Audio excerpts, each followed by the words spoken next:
Selamat siang, Pak. Nama saya Anton, dan sebagai teman-teman juga orang taunya nama saya Anton.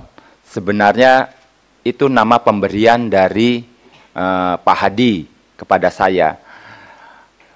Sehingga cerita awalnya adalah saya diambil oleh istrinya Pak Jansen. Dan saat itu memang ekonomi kita lagi agak berantakan dan keluarga kita juga udah terpencar ke sana kemari, saudara saya. Saya diambil pada saat itu di usia 8 tahun. Dan memang saya bisa bilang ini karena setelah saya tahu saya diambil mereka itu, lalu saya sama seperti yang dijanjikan oleh teman-teman itu, katanya, kamu ikut saudara, ini bukan orang lain, dia bilang. Saudara, katanya. Nanti kamu di sana dipintarkan, disekolahkan, katanya. Jadi nanti kalau sudah pintar, sudah sekolah, nanti saya kembalikan lagi ke orang tua kamu. Nah, itu janjinya. Nah, saya bisa ngomong begini, saya ingat, karena umur saya saat itu udah 8 tahun.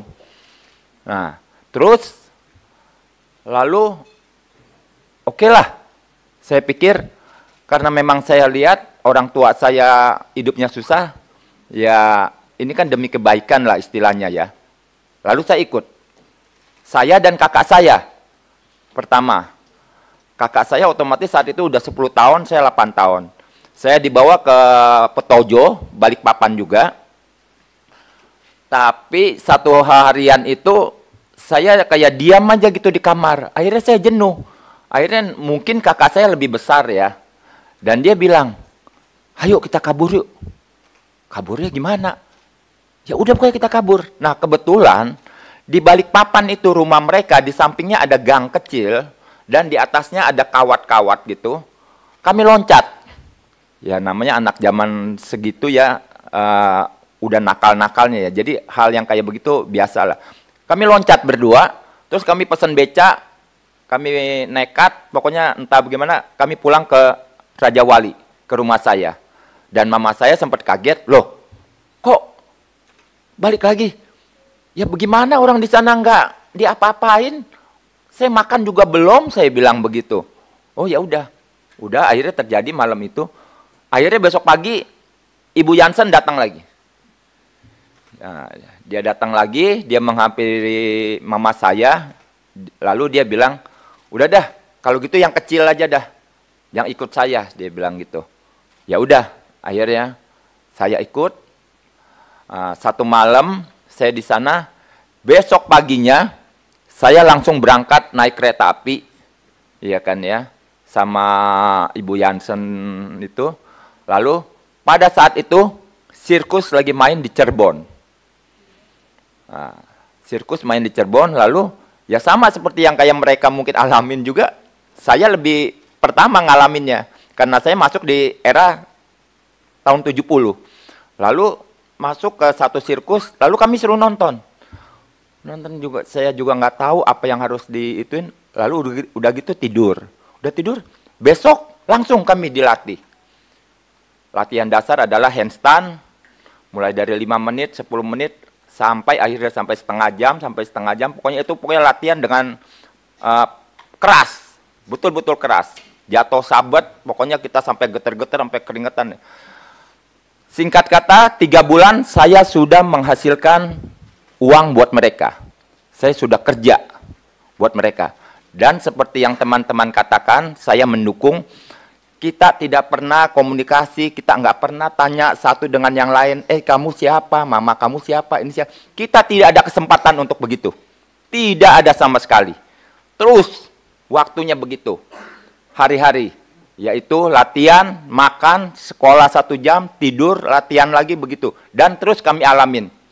Sampai akhirnya terhitung waktu, saat itu kurang lebih sekitar tahun 70-an, 77 lah kalau nggak salah ya. Saya coba kabur. Saya pikir, wah ini udah nggak ada masa depan. Saya coba bawa rangsel, diem-diem, Saya umpetin di balik keranjang saya. Tiba-tiba ketahuan. Nah, begitu ketahuan, saya ditegur, memang nggak dipukul, ya. Ditegur, lalu diomelin, lalu saya disuruh ngipasin Pak Tony yang lagi tidur. Saya ingat itu. Dan saat saya menjalanin itu, Ibu Jansen bilang sama saya, "Lu mau ngapain kabur? Mama lu udah mati, tau nggak?" Waduh, saya sampai kaget saat itu. Nah, jadi Anda bisa, Bapak-bapak bisa bayangkan di saat umur saya sudah mulai agak dewasa sedikit, saya mendengar itu kaget.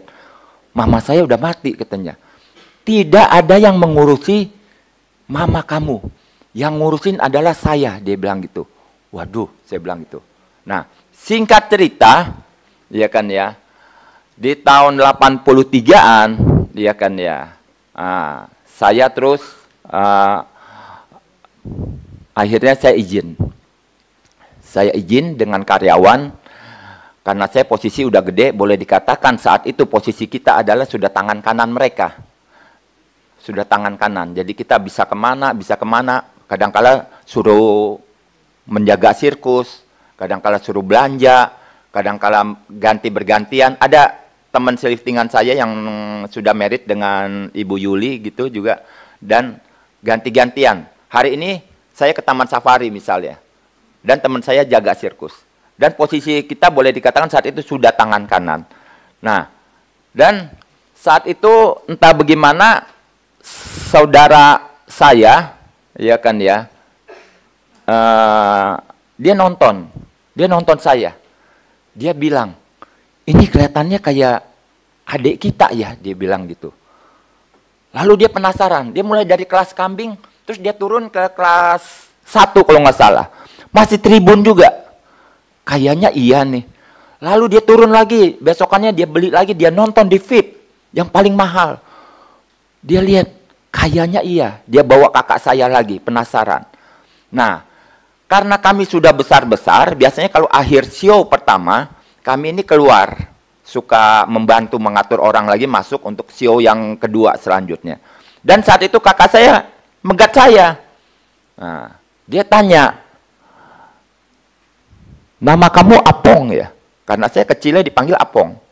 Waduh, saya sempat kaget juga. Karena yang tahu nama ini, teman-teman saya pun tidak tahu. Bos sirkus juga tidak tahu. Karena akte lahir saya itu lain.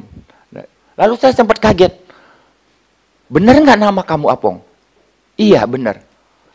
Lalu, saya punya ciri khas dalam satu keluarga. Jempol saya agak lain, ada persamaan dengan kakak saya. Lalu dia penasaran, "Kalau gitu coba buka kaos kaki kamu, saya mau lihat." Saya buka. Saya kasih lihat. "Wah, oh iya benar, nggak salah," dia bilang gitu. Nah, semenjak saya pas ketemu gitu, nomor satu yang saya tanya kepada saudara saya adalah, "Benar mama udah mati?" "Iya benar, tahun 73 mama meninggal." "Terus, benar, kamu orang saudara tidak ada yang mengurus. Yang ngurus itu dari Ibu Jansen." "Oh, nggak benar itu. Memang ada orang datang. Tapi saudara saya juga nggak kenal siapa itu.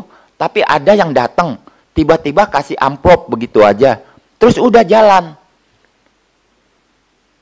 Jadi, ini pemalsuan saya bilang. Pembohongan. Jadi yang akhirnya terhitung waktu ke waktu, saya mulai sakit hati. Udah mama saya dibohongin, saya dibohongin, dijanjikan dipintarkan, disekolahkan, nanti sudah pintar dibalikan. Tapi apa yang mereka alamin, itu saya yang alamin lebih parah. Dan yang lebih tragis lagi, begitu saya coba keluar, keluarga saya ada di teror, dan terakhir, saya masih ingat, Ibu Jansen bilang ke saya, "Kamu di sirkus diajarin jadi orang gentleman, bertanggung jawab. Coba balik lagi, ketemuin kita." Baik, saya datang. Bahkan saya udah bilang sama saudara saya bilang, "Jangan lu main di sana bisa mati lu. Bisa digebukin lagi." Nggak apa-apa. Saya pikir nggak apa-apa lah, untuk terakhir kali lah. Tapi saya cuma pesan ke saudara saya, kalau saya tidak balik, arti kata saya mati di sana. Karena saya tahu saya akan mengalami penyiksaan. Saya hadapin mereka. Dan benar apa yang saya feeling ternyata benar. Saya di situ dihantam habis-habisan dengan 3 bersaudara mereka. Iya kan ya. Dihantam habis-habisan, terutama Pak Fran, dia lebih sakit hati ke saya. Karena saat itu beruang yang saya main, ya, dia coba main. Padahal saya sudah bilangkan ke istrinya. Saya bilang, jangan coba-coba main beruang. Karena bahaya. Karena saya tahu, sifat Pak Fran itu orangnya gengsi dan tensinya tinggi. Nggak beda jauh dengan saya. Kalau dalam keadaan sekarang ya. Lalu dia coba main beruang, apesnya dia kena cakar mukanya. Yang saya dengar itu sampai 40 apa sekian jahitan. Dan mereka terus lari masih ke Jepang, bisa operasi. Dan saat itu saya digebukin habis-habisan dan saya terakhir dengar Pak Fran bilang, tolong ambil belati, saya mau belek mukanya. Saat itu saya udah mulai berpikir, kalau memang benar-benar sampai itu terjadi, saya akan loncat dari Pondok Indah. Tapi itu tidak terjadi. Tapi akhirnya setelah babak belur habis-habisan, saya dibikinin satu surat pernyataan bahwa orang yang namanya ini sudah tidak ada sangkut pautnya lagi dengan Pondok Indah, dengan mereka.